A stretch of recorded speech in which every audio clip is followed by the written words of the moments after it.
Have you ever woken up in the middle of the night with an inexplicable thirst, feeling your heart racing slightly, or simply with the sensation that, although you slept, your body didn't get any rest? Often, we blame work stress or the pillow, but the real culprit may be silently working inside your arteries while you close your eyes. What happens to your blood sugar during sleep is one of the most determining factors for your longevity and for the prevention of diseases such as type 2 diabetes and insulin resistance. Data from the International Diabetes Federation shows that the number of people with uncontrolled glycemic spikes is growing every year, and the most worrying thing is that most of these spikes occur precisely when we should be in a state of deep repair. Stay with me until the end of today's lesson. What I'm about to reveal could save your nights. Do you know someone who should hear this advice? Then share this video with them. Grab a pen and paper and let's continue our conversation. Understanding how your body processes glucose in the dark is vital. When blood sugar rises too high at night, your pancreas has to work overtime, at a time when your metabolism should be slowing down. This not only impairs sleep quality, but creates a vicious cycle of fatigue and hunger upon waking.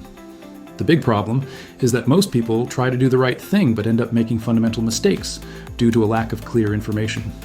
Imagine the story of Marcos, a 45-year-old man who began to notice he was gaining weight in his abdominal area and always feeling exhausted in the morning. Concerned about his health, he decided to cut out heavy sweets after dinner.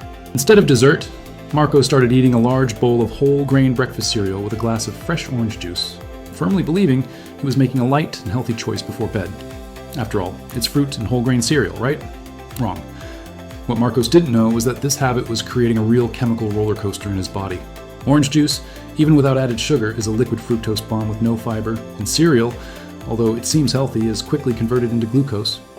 In less than 40 minutes, Marcos' blood sugar skyrocketed. His body, panicking to process that energy, released a massive surge of insulin. 2 hours later, while he was trying to fall into a deep sleep, his sugar plummeted, causing what doctors call reactive hypoglycemia. The result? Marcos woke up at 3 a.m. with high cortisol, cold sweats, and inexplicable anxiety. Marcos' mistake is the mistake millions of people make who trust food labels labeled as healthy, but which, in reality, trigger nighttime glycemic imbalance. The problem seems small at first, just a bad night's sleep here and there. But as the months go by, this behavior teaches your body to store fat and ignore insulin signals, paving the way for serious metabolic problems that could be avoided with simple adjustments to the last meal of the day. Modern science and health guidelines show that it's not just about stopping eating, but about knowing exactly what to put on your plate to stabilize blood sugar and allow your body to heal while you rest. There's a strategic list of foods that act almost like a biological brake on blood sugar, and another list of disguised villains that you need to remove from your table immediately if you want to protect your heart and your metabolism. You're about to discover which 7 foods can lower your blood sugar overnight, and most importantly, which 7 are sabotaging your health right now. To solve the problem that Marcos and so many others face, we need to look at the science of chrononutrition, which studies how meal timing impacts our metabolism. When we talk about lowering blood sugar at night, the secret is not to starve yourself, but rather to choose foods with a low glycemic index and high density of fiber and healthy fats, which act as a buffer for glucose entering your cells. Before we talk about what to eat, let's eliminate the 7 villains that sabotage your insulin. First, avoid strained fruit juices and sodas, which are pure sugar without fiber. Second, avoid white bread and toast, which the body converts into sugar almost instantly. Third, beware of healthy breakfast cereals that are loaded with simple carbohydrates. Fourth, avoid alcohol, which disrupts glucose production by the liver during the early morning hours. Fifth, cut out ice cream and fatty dairy desserts. Sixth, avoid ultra-processed foods high in sodium, which can affect insulin sensitivity. And seventh, be careful not to overdo it with very sweet fruits, such as grapes or mangoes in large quantities late at night. Now, let's focus on what really works according to health guidelines from renowned institutions like the American Diabetes Association. The first ally is avocado. Rich in monounsaturated fats and fiber, it maintains satiety and stabilizes blood sugar for hours. The second is walnuts and almonds, which provide magnesium, an essential mineral for proper insulin function. Third, we have chia or flax seeds. They create a gel in the stomach that delays the absorption of any carbohydrates you may have ingested. The fourth item is plain, unsweetened Greek yogurt, which offers proteins that help keep blood sugar stable. Fifth, cinnamon, which can be used in teas or sprinkled on the stomach, as studies suggest it improves glucose uptake by cells.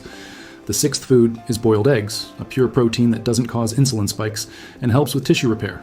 And finally, the seventh ally is chamomile or lemon balm tea. which, although it doesn't directly affect blood sugar, reduces cortisol levels, the stress hormone that is one of the biggest culprits behind blood sugar spikes at night. The key here is understanding that balance comes from combination. If you're going to eat a carbohydrate, never eat it alone. Always accompany it with fiber or protein. Science shows that this simple order of intake can drastically reduce the glycemic peak of the meal. Remember that these guidelines are educational and preventative. If you're already taking medication or have a diabetes diagnosis, never change your treatment without talking to your doctor, as fine-tuning your diet directly impacts your medication dosage. The goal is to transform your last meal of the day into a recovery tool, not a burden on your pancreas. By choosing the right foods, you not only control your blood sugar, but also regain your energy, protect your heart, and ensure your body truly rests to face the next day with vitality. My golden tip is this: change the order of what's on your plate. Science shows that you can reduce blood sugar spikes by up to 75% without having to give up anything you enjoy eating.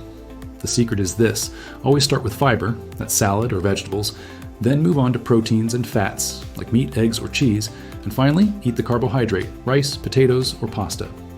By doing this, the fiber creates a kind of protective net in your stomach that filters out the incoming sugar. This way, glucose enters your bloodstream very slowly, keeping everything stable while you sleep and ensuring you wake up with much more energy. What did you think of today's tips? Write below. I'd love to hear your opinion about our videos. If you liked it, don't forget to leave a like to help with distribution. Big hug, and remember, your decision today changes your entire health and longevity tomorrow. I'll see you in our next class.